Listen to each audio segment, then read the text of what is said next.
সুপ্রিয় দর্শক, সবাইকে স্বাগত জানাচ্ছি স্বাধীন সংলাপে। সহযোগিতায় বসুন্ধরা মেডিকেল সিটি এবং সৌজন্যে আলোক হেলথ কেয়ার অ্যান্ড হাসপাতাল, বাবলি ইয়াসমিন। পুরো আয়োজন জুড়ে থাকছে আপনাদের সঙ্গে।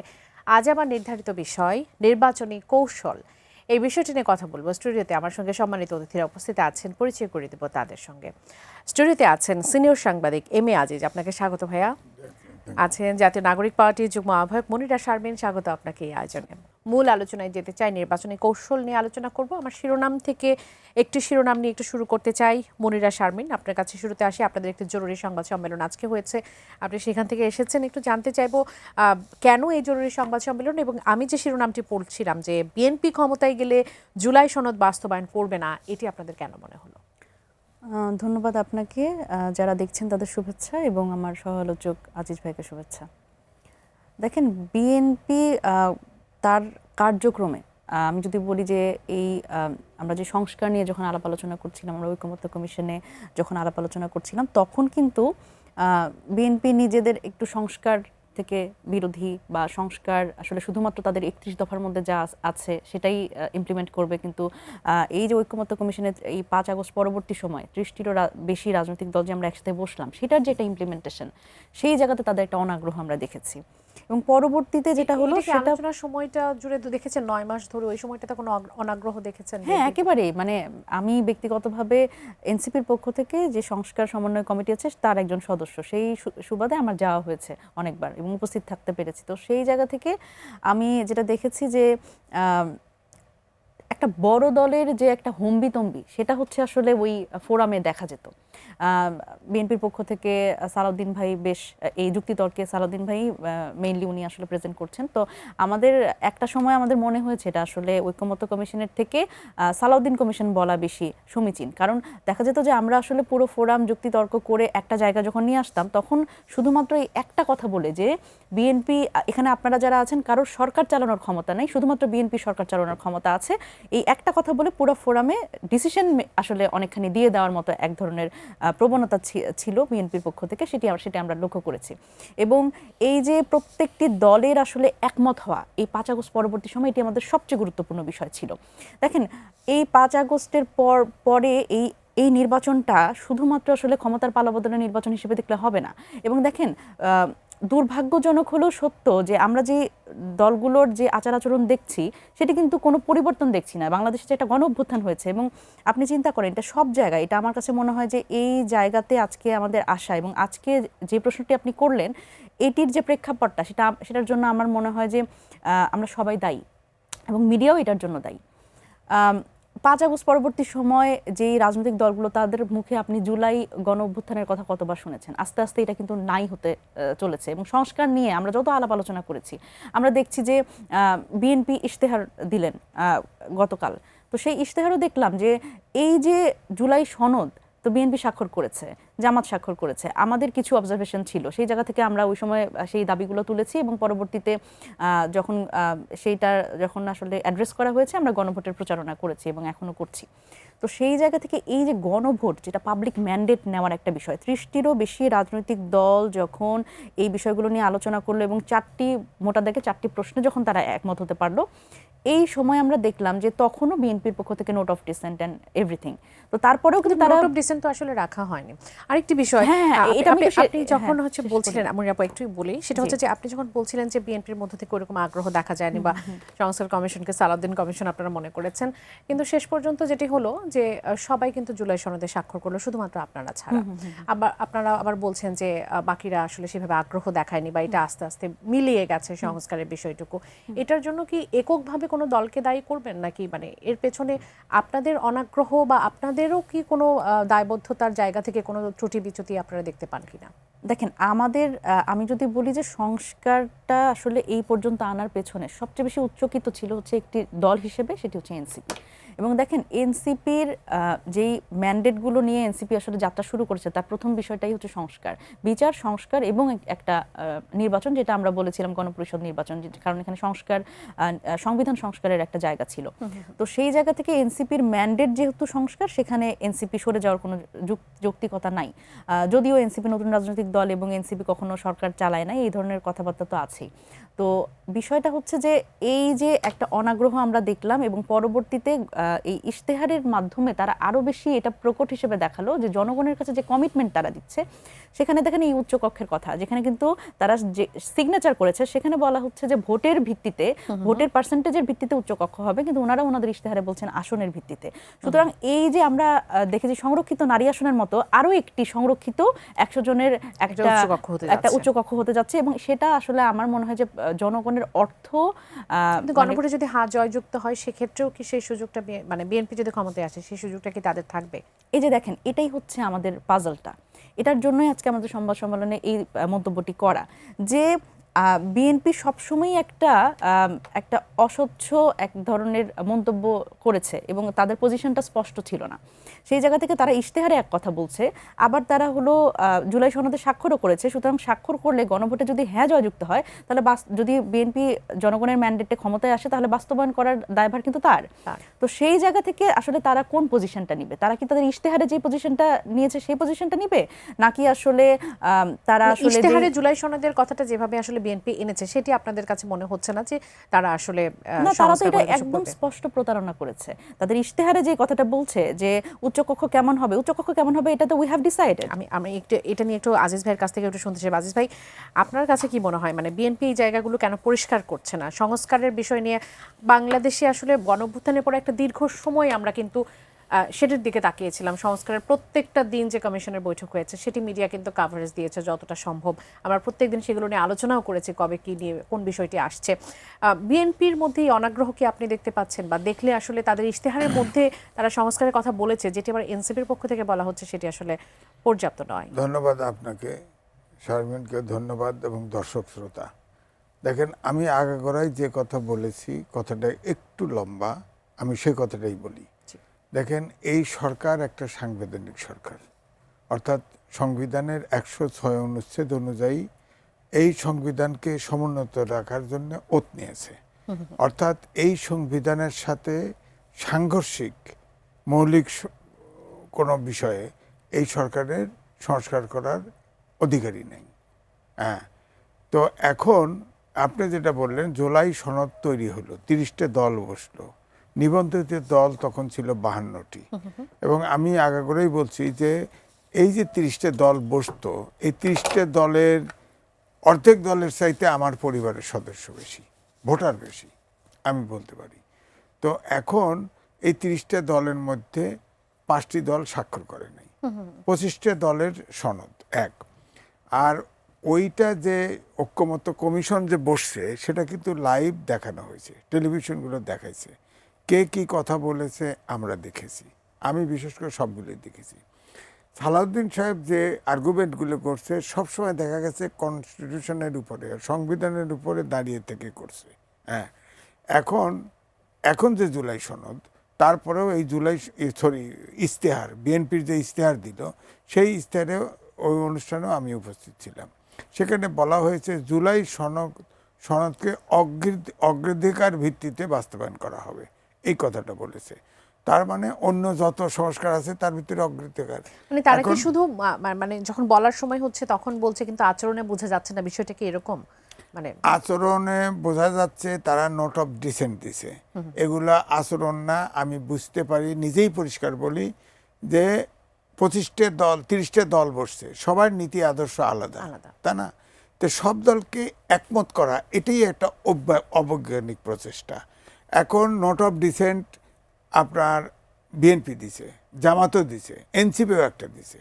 হ্যাঁ, তো নেট অফ ডিসেন্ট যারা দিছে এটা তো পরিষ্কার এগুলো বাদ দিয়ে জুলাই সনদ তৈরি করে দিছে। তো এখন নোট অফ ডিসেন্ট যেখানে দিছে সেখানে আলোচনা হয়েছে যে তারা এইটা জুলাই সনদে দেখা যাবে, তো স্বাক্ষর করছে সবাই। এনসিপি ছিল না, না স্বাক্ষরের সময় ছিল, পরে জুলাই সনদ যখন প্রকাশ করা হয়, অর্থাৎ 4 দফার ভিতরে সংকলিত করা হয়, তখন নোট অফ ডিসেন্ট নাই। তো স্বাভাবিকভাবে যে দল ক্ষমতায় আসবে ধরেন, সে তো তার নোট অফ ডিসেন্ট বাস্তবায়ন নাও করতে পারে। যেমন জামাত ইসলাম, এখন শারমিন আমার সাথে একমত হবে কিনা, জামাত ইসলাম যে নারীর যে 5% কোঠা, সেখানে নোট অফ ডিসেন্ট দিছে। তারা আপনার স্থানীয় সরকার উন্নয়নের জন্য দায়িত্ব হবে, আর সংসদ শুধু আইন করবে, এখানে নোট অফ ডিসেন্ট আছে। আচ্ছা, তো এখন তারা পিআর সিস্টেম চেয়েছে, আর বিএনপি বলছে ওই নারী কোঠার মতো যত সিট সংসদে পাবে সেই অনুপাতে উচ্চ কক্ষে যাবে, যে যে যা পায়। আর বিএনপি বলছে যে ওই নারী কোঠার মতো। আর ওখানে 4 দফার ভিতরে দেওয়া হয়েছে, জুলাই সনদে আছে, সংসদে আনুপাতিক হারে যে যত পার্সেন্ট ভোট পায় সেই অনুপাতে উচ্চ কক্ষ হবে।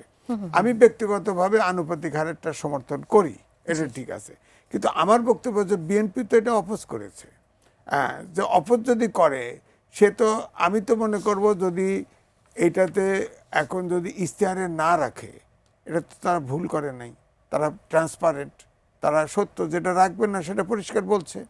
কিন্তু জুলাই সনদের তারা কিন্তু নাকচ করে নাই, বলছে যে জুলাই সনদ অগ্রাধিকার ভিত্তিতে বাস্তবায়ন করা হবে।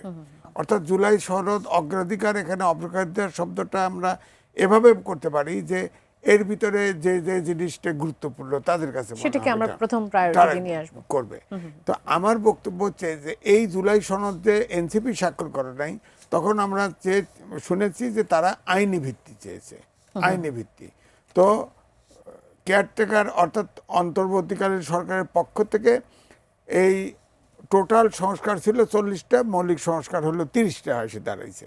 তো এইটাকে 4 দফার ভিতরে আনছে, 4 দফার ভিতরে আনছে, সেখানে কিন্তু কোনো নোট অফ ডিসেন্ট উল্লেখ নাই। এর ভিতরে হা না ভোট। তারপরে যেটা ইতিমধ্যে লিক হয়েছে, যেটা জানা গেছে, জুলাই যে এটা হানা ভোটের যেটা লেখা দেওয়া হচ্ছে, সেখানে ভোটারের নাম্বার, ভোটার নাম্বার, ভোটারের এনআইডি নাম্বার এবং স্বাক্ষর এবং নাম দেওয়া হচ্ছে। তাহলে তো তার বোঝা যাবে যে কে স্বাক্ষর দিল। এটিকে যারা ভোট দিবে তাদের জন্য কি হুমকি স্বরূপ কিছু একটা হতে একটা পারে? হুমকি স্বরূপ তো বটে। আশঙ্কা তৈরি হয়। আমি কাকে ভোট দিলাম এটা স্পষ্ট হয়ে যাবে। হ্যাঁ না, হ্যাঁ দিলাম না, হ্যাঁ দিলে সরকার যদি ইউনূস সরকার থাকে আমাকে পেরেশানি করতে পারে। আবার যদি না দেই, কারো যদি কোনো দলের সাথে এনসিপির দলের পছন্দ হলো না, আমারে হ্যারাস করলো, হ্যাঁ, এরকম তো হতে পারে। আমার ভোট দেওয়া তো আমার গোপন ব্যাপার, অবশ্যই। সেটা প্রকাশ হবে কেন? তো ওই জুলাই সনদে কিন্তু এটা একটা যে হানা ভোটের, এটা কিন্তু অনেক লেখার পরে এই লাস্টে ভোটারকে এটা স্বাক্ষর করতে হবে, এই করতে হবে। জি, তো অসংখ্য আমার ধন্যবাদ। জি। বক্তব্য হচ্ছে যে এই যে জুলাই সনদটা, জুলাই সনদ যেটাকে হানা ভোটে দিল, এখন এটাতে বলেন এত সংস্কার 3 দফার ভিতরে, এটা অস্পষ্ট। তারপরেও ঘটনা হচ্ছে, আমি কি আরো সময় নেব? ভাইয়া একটু ছোট করলে ভালো হয়, আমি অন্য একটা প্রসঙ্গে যেতে যাচ্ছি একটু, যেহেতু না, আপনি বিষয়টা হলো যে ঐক্যমত কমিশনের সহসভাপতি আলী রিয়াজ সাহেব বলেছে, যদিও আসিফ নজরুল সাহেব এটা বলেছে যে 18 তারিখের ভিতরে সরকার শপথ নেবে, কিন্তু আলী রিয়াজ সাহেব তো ঐক্যমত কমিশনের সহসভাপতি ছিল। হ্যাঁ, তিনি বলেছেন যে আপনার সংস্কার পরিষদ এবং গণভোট, গণভোটের যে গণভোট হানা যে ভোটের, রায়টা আসবে, এটা 2টা পরিষদ একসাথে বসবে এবং গণপরিষদের একজন সভাপতি, সভাপতি এবং সহসভাপতি নির্বাচিত হবে। এটা 180 কার্য দিবস পরে, হ্যাঁ, তারা যে গণপরিষদ যে প্রস্তাব দিবে সেটাই পাস। অর্থাৎ আমরা কিছুদিন আগেও যে বিষয়টা নিয়ে আলোচনা করছিলাম যে নির্বাচনের পরেই যে কেউ শপথ, সরকার হিসেবে শপথ নিতে পারবে, সেই বিষয়টা নিয়ে কি ধোঁয়াশা আছে? হ্যাঁ, ধোঁয়াশা আছে, কারণ ওটা তো মুখে যাই বলুক, আসিফ নজরুল সাহেব তো আইনগতভাবে নোবডি, সে তো ঐক্যমত কমিশনের কেউ না। সরকারের আবার প্রেস সেক্রেটারিও বলছে যে সরকার অনেকেই এটা নানান রকম করছে, আলোচনা করতেছে। আসলে সরকার আশা করি 18 তারিখের ভিতরেই শপথ নেবে। আচ্ছা, অসংখ্য ধন্যবাদ। জি, জি। কিন্তু জুলাই সনদের ভিতরে তো তা নাই। তা নাই। আর আইনে ভিত্তি যেটা দিবে, এই যে প্রেসিডেন্টের আদেশে এই জুলাই সনদটা যে করলো, প্রেসিডেন্ট তো আদেশ দেওয়ার এখতিয়ার নাই, এটা তো অবৈধ। তো সুতরাং এই পুরো প্রসেসটা তো অবৈধ হয়ে যাচ্ছে বলে মনে করছেন। পরে চ্যালেঞ্জ করে এটা কি হবে? পরে চ্যালেঞ্জ করলে কি হবে, নিশ্চয়ই সেই প্রশ্নের উত্তর খোঁজার চেষ্টা করব। মনিরা শারমিন, জুলাই সনদকে প্রায়োরিটি দেবার কথা বলেছে বিএনপি তাদের ইশতেহারে। সেই প্রায়োরিটি প্রসঙ্গ নিয়ে আমি একটু ভিন্ন প্রসঙ্গে যেতে চাই। যদি আপনি আজিজ ভাইয়ের সঙ্গে কিছু যুক্ত করতে চান সেটাও করতে পারেন। আমি একটু হাদি হত্যার বিচার নিয়ে গত দুদিনের যে ঘটনা সেটা নিয়ে কথা বলতে চাই। যেখানে যমুনার সামনে, প্রধান উপদেষ্টার বাসভবন যমুনার সামনে তারা অবস্থান নিয়েছিলেন, ইনকিলাব মঞ্চের নেতাকর্মীরা, তাদের উপর টিয়ার শেল, কাঁদানে গ্যাস, সাউন্ড গ্রেনেড নিক্ষেপ করা হয়েছে। গতকাল নানা ধরনের ঘটনা ঘটেছে, কিন্তু এই সরকার তো বলেছিল যে হাদি হত্যার বিচার হচ্ছে তাদের প্রায়োরিটি। তাহলে প্রায়োরিটি শব্দটা যখন আসলে ব্যবহার করা হচ্ছে, সেখান থেকে কি সেখানে এনসিপির নেতাকর্মী যারা, তারাও সাপোর্ট করেছে। আমরা ঢাকা বিশ্ববিদ্যালয় যারা ডাকসুর নেতাকর্মী তাদেরও সাপোর্ট করতে দেখেছি। আপনারা কি মানে সরকারের উপর আস্থা রাখতে পারছেন না হাদি হত্যার প্রসঙ্গে? আচ্ছা, আমি হাদি হত্যার বিচারের বিষয়ে আসছি, তার আগে আমি একটু যোগ করি। সেটা হচ্ছে যে দেখেন, জুলাই সনদ হচ্ছে পরবর্তীতে যে সরকার নির্বাচিত হবে প্রত্যেকেরই এটা ম্যান্ডেট। হ্যাঁ, এটা 5 আগস্ট পরবর্তী সময় বাংলাদেশে এটা গণ অভ্যুত্থান হয়েছে, এটা আমাদের রাজনীতিবিদদের মনে রাখতে হবে, কোনো উপায় নাই। মানে এটা মনে রাখছেন না, এটা একটা স্বাভাবিক ক্ষমতার পালাবদল মনে করছেন, কিন্তু আমরা এটা মনে করতে দিব না। কারণ জুলাই সনদটা আসলে ম্যান্ডেটরি, এইটা হচ্ছে সবাই স্বাক্ষর করেছে যে এটা আমরা বাস্তবায়ন করব, এই শর্তে তো তারা একমত হয়েছে। সুতরাং সেই জায়গা থেকে এটা অগ্রাধিকার, কোনো রাজনৈতিক দল যদি বলে এটাকে আমরা অগ্রাধিকার দিব, সেটা কোনো প্রশ্নই ওঠে না। তারা তাদের ইশতেহারে অন্যান্য অনেক বিষয়ে আপনি অগ্রাধিকার কথাটা আনতে পারেন, কিন্তু জুলাই সনদের জায়গাতে অগ্রাধিকার কথাটা খুবই খেলো হয়ে যায়। এটা আসলে হয় না। আপনি ধরেন মানে বিয়ে শাদী করলেন, করার পরে আপনি বললেন যে আমি সংসার করব কি করব না, এটা আমি অগ্রাধিকার দিব এই বিষয়টাতে, তাহলে তো হয় না। মানে আপনি তো সই করে ফেলছেন। তো এই জায়গা হচ্ছে, এটা যদি এইভাবে করে অগ্রাধিকারের কথাটা আনা হয়, তাহলে আমি বলবো যে বিএনপি, ভাই যেটা বলছিলেন যে উনি মানে বিএনপির অবস্থান স্পষ্ট, আমি বলতে চাই যে এটি বিএনপি যেটা করছে তার এই অবস্থানের মাধ্যমে সে জনগণের সাথে স্পষ্ট প্রতারণা করছে। এবং দেখেন 180 দিনের মধ্যে পাশ হবে, এবং এখানে তো আসলে বিএনপির পক্ষ থেকে আমরা দেখি যে নানান ষড়যন্ত্র তত্ত্ব হাজির করা হয়। তাদের মধ্যে একটা হচ্ছে যে এই সরকার থেকে যাচ্ছে, এই সরকার মানে তাদের তো আসলে ক্ষমতায় আসা ছাড়া আর মাথার মধ্যে আর কোনো অসুবিধা নাই, মানে তার টেনশনই এইটা যে আমি কীভাবে করে আসলে কত দ্রুত ক্ষমতায় আসতে পারবো। তো এখানে জনগণের ম্যান্ডেট একটা ব্যাপার আছে, একটা সুষ্ঠু নির্বাচন ব্যাপার আছে। তো এইখানে আমি বলতে চাই যে এই মানে বিএনপির এই ষড়যন্ত্র তত্ত্ব এর আগে আমরা দেখেছি যে নির্বাচনই হবে না, এই সরকারই আগামী 5 বছর থাকবে, কিন্তু সেটা তো আসলে হয়নি না। আমরা তো নির্বাচন হতে যাচ্ছে 12ই ফেব্রুয়ারি। তো সেই জায়গা থেকে আমার মনে হয় ষড়যন্ত্র তত্ত্ব থেকে ফিরে এই জুলাই সনদ বাস্তবায়নের ক্ষেত্রে আন্তরিক হওয়া প্রয়োজন বিএনপির, এবং এটি তাদের আমার মনে হয় যে জনগণ যে রায় দিবে 12 তারিখ, সেটা হচ্ছে তাদের পক্ষেই যাবে যদি তারা এই ব্যাপারে আন্তরিক হয়। এবার হচ্ছে হাদি হত্যার বিচার চাওয়ার ব্যাপারে আসি। দেখেন, অন্তর্বর্তীকালীন সরকারকে আমরা আসলে যতটা ক্ষমতায়িত করেছিলাম, ছাত্র জনতা যত ক্ষমতায়িত এবং রাজনৈতিক দলগুলো যতটা ক্ষমতায়িত করেছিল, অন্তর্বর্তী সরকার আসলে সেই ক্ষমতাটা নেয়নি আমি বলবো। বরং আমরা ডক্টর মোহাম্মদ ইউনূস প্রধান উপদেষ্টা, ওনার পক্ষ থেকে বারবার করে শুনেছি যে ওনারা রেফারির ভূমিকা পালন করছে। ওনারা আসলেই রেফারির ভূমিকা পালন করেছে, এবং এখানে আসলে ওনাদের আমরা যে ক্ষমতাটা দিয়েছিলাম, ওনাদের যতটা মানে আমরা বলেছিলাম যে আপনারা করেন, আপনারা আসলে এই কাজগুলো করেন, কিন্তু ওনারা করেন নাই।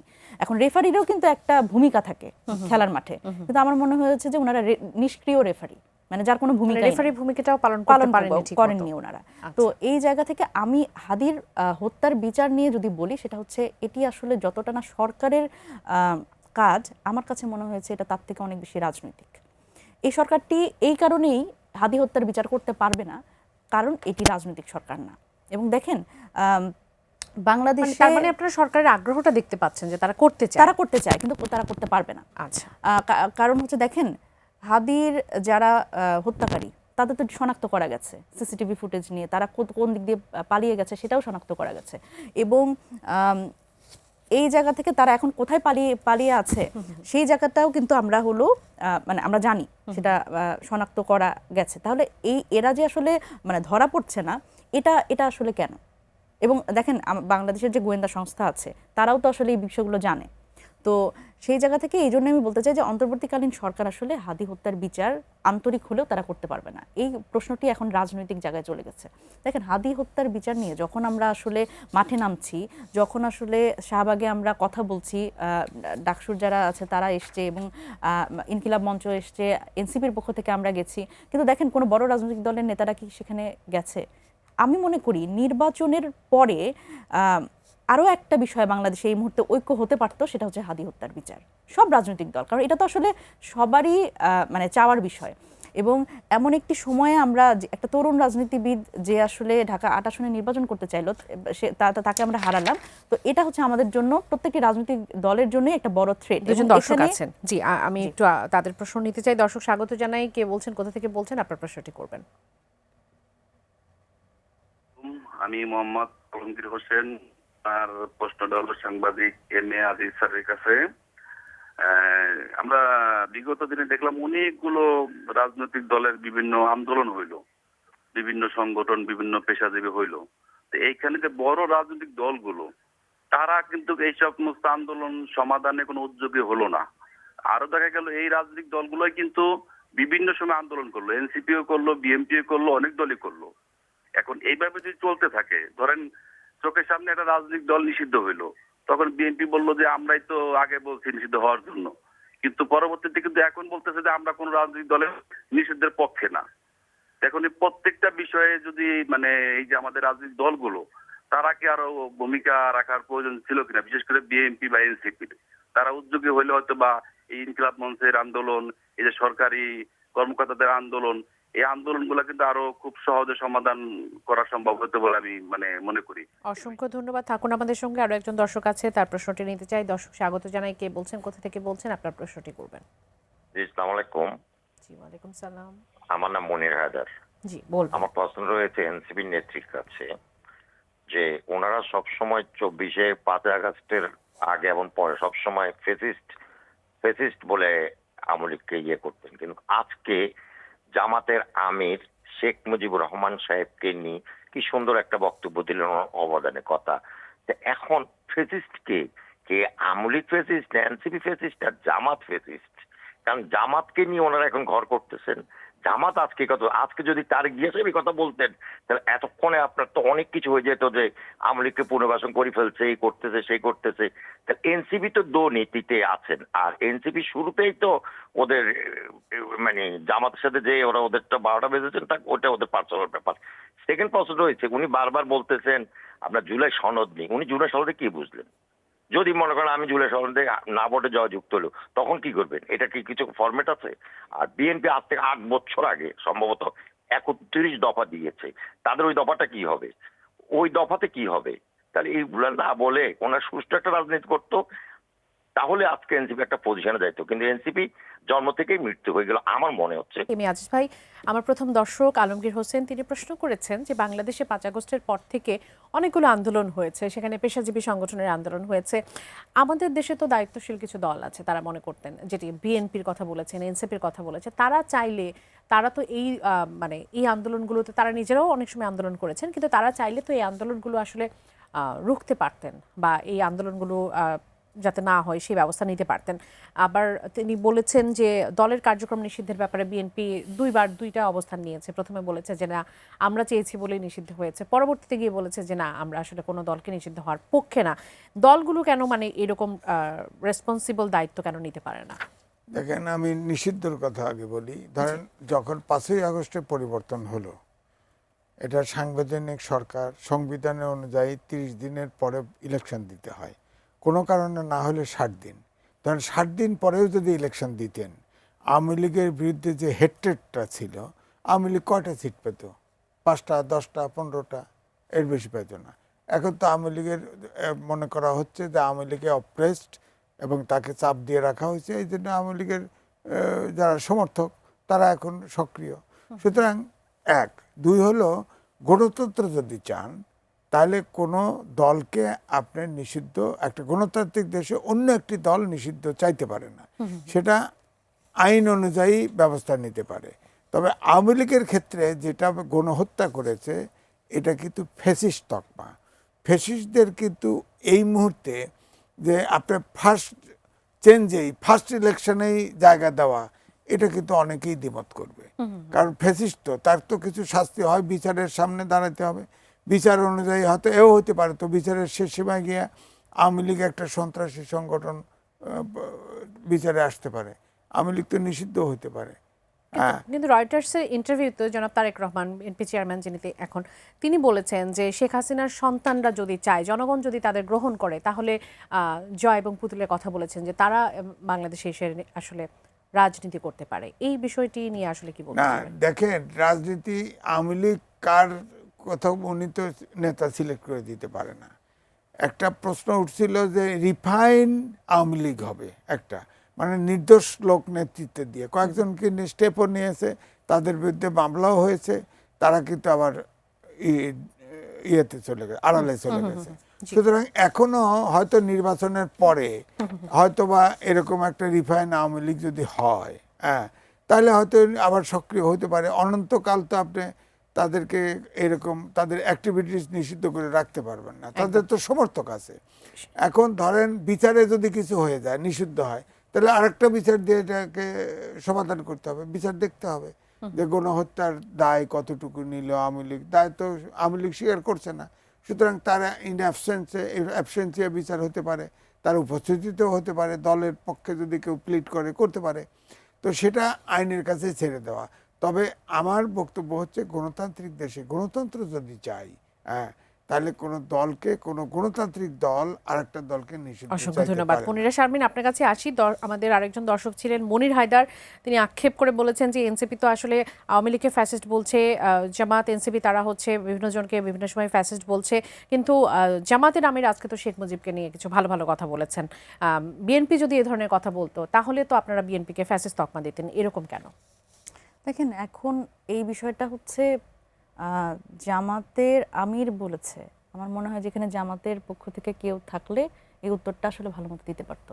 তো যিনি আসলে প্রশ্নটা করেছেন, তিনি আসলে আপনারা এনসিপির পক্ষ থেকে জামাতকে কেন ফ্যাসিস্ট তকমা দিচ্ছেন না? ওনার বোধহয় আক্ষেপটা এই জায়গায় যে বিএনপি বললে তো আপনারা ঠিক বলতেন যে বিএনপি আসলে ফ্যাসিস্ট, বা অন্য কাউকে কেউ হলে বলতেন, কিন্তু জামাতের ব্যাপারে আপনাদের মন্তব্য কি? এখানে আমি যেটা বুঝি সেটা হচ্ছে যে এখন প্রত্যেকটি রাজনৈতিক দলেরই মূল এইসব একটু নরম নরম বক্তব্যের মূল জায়গাটা হচ্ছে ভোট ব্যাংক।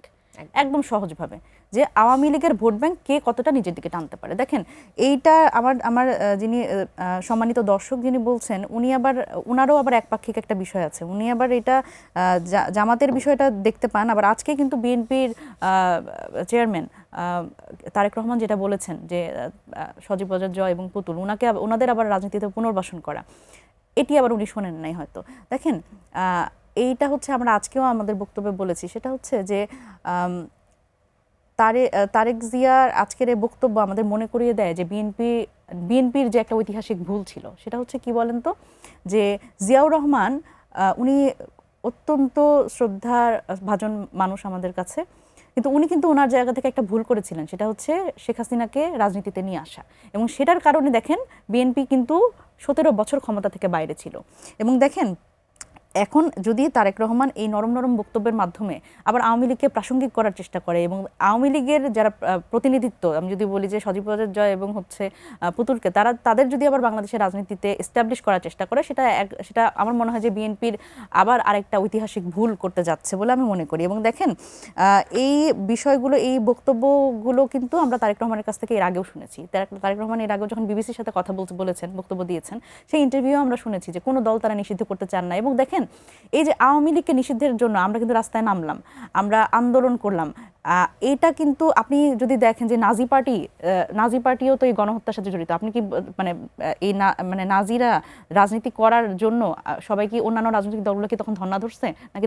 তাদের আসলে মানে অন্তত একটা নির্বাচন যেখানে বিচার হয় নাই এখন পর্যন্ত, এবং যে আওয়ামী লীগের যারা দোষর তাদের ন্যূনতম অনুশোচনা নাই, আপনি এখনই তাদের রাজনীতিতে প্রাসঙ্গিক করার কথা বলছেন। সুতরাং এই রাজনৈতিক দলগুলার আমার মনে হয় যে তাদের আসলে এটা অপরাজনীতি বলি আমি, যে শুধুমাত্র ভোট ব্যাংকের জন্য, শুধুমাত্র ক্ষমতার জন্য, কিছু ভোট ব্যাংক বাড়ানোর জন্য এই ধরনের নরম নরম বক্তব্য, এটি আসলে কোনো রাজনৈতিক দলেরই দেওয়া উচিত। নরম বক্তব্য তো আসলে জামাতের পক্ষ থেকেও তাহলে এটা দেওয়া হলো। হ্যাঁ, আমি দুটির কথাই বলছি, জামাত এবং এনসিপির নেতৃস্থানীয় তারাও তো ভোট ব্যাংকের জন্যই আসলে জামাতের কাছে আসলে তারা গেলেন, তাই না? তারা তাদের বাস্তবতা কিন্তু অন্যরকম। আমি ওই বিশ্লেষণে যাবার আগে আমার আসলে এই অংশ সময়টা খুব কম, আমি নিশ্চয়ই চেষ্টা করবো নেবার জন্য। আমি আজিজ ভাই আপনার কাছে একটু আসি।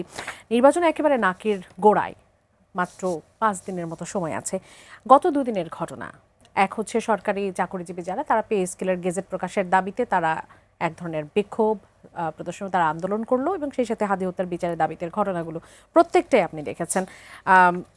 এটিকে আবার কেউ কেউ বলছে যে নির্বাচনের আগে এটি এক ধরনের ষড়যন্ত্র, নির্বাচনকে আসলে পিছিয়ে দেওয়ার জন্য বা নির্বাচন যাতে না হয় সেরকম। আপনি কি এর মধ্যে এরকম কিছু দেখতে পান নাকি? আমি একজন দর্শক আছি, একটু প্রশ্ন নিয়ে আসতে চাই। দর্শক স্বাগত জানাই, কে বলছেন, কোথা থেকে বলছেন, আপনার প্রশ্নটি করবেন। আমি ঝর্ণা বলছি গাজীপুর থেকে। আপনার প্রশ্ন করবেন। আমার প্রশ্নটা হলো আজিজ সাহেবের কাছে। ওনার কাছে আমার প্রশ্নটা হলো যে এখন বিএনপি নির্বাচনী সব জায়গাতেই বলতেছে যে জামাত হইলো যে যুদ্ধ অপরাধী, স্বাধীনতা বিরোধী, এই যে এখন বলতেছে।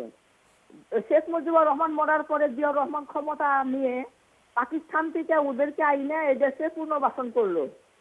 তখন কি জানতো না যারা যুদ্ধ অপরাধী, তাদেরকে নিয়ে বহুদলীয় গণতন্ত্র কায়েম করলো। অসংখ্য ধন্যবাদ। থাকুন আমাদের সঙ্গে, আপনার প্রশ্ন তো নিশ্চয়ই নিব। জি আজিজ ভাই।